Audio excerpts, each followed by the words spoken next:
This is a primary infiltrative basal cell carcinoma, and the indication for treatment of this by MOHS micrographic surgery is the fact that it is infiltrative.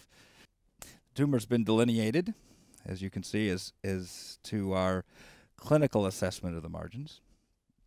And after cleansing with a chlorhexidine scrub, we're going to initiate the anesthesia with the 1% lidocaine with epinephrine. We like to pinch and vibrate the skin a bit. Here comes the injection.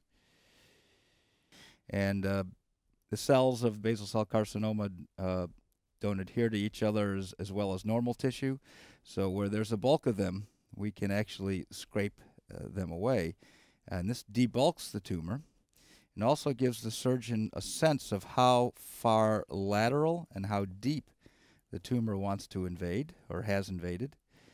All right, for a standard surgical excision, one would obviously take vertical margins, and the knife is therefore held perpendicular to the skin surface. For MOHS surgery, the excision is done differently. We bevel the edge of our excisional specimen by angling the knife between 30 and 45 degrees off the skin surface, as you can see here. This will allow the technician, when they make the frozen sections, to cut not only across the entire undersurface of the specimen, but also up that bevel and catch the epidermal margins as well. Okay, we'll now begin to take our first section, again demonstrating the 30 to 45 degree bevel. I take approximately a 2 millimeter margin for this size tumor around the curetted margins. For a much smaller tumor or an area maybe on an eyelid where tissue conservation is very important, I might start out with an even smaller margin.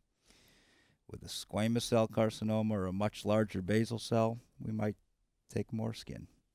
We'll then designate the number of sections that we'll cut this specimen into. And in this case, so we will cut it into 2 portions, and we make a very light score through the incisional margins and across the specimen, and therefore we would make this piece 1 and this piece 2.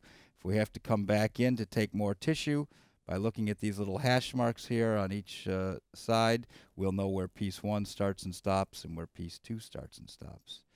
I'll now make sure that I'm through the dermis with my cut.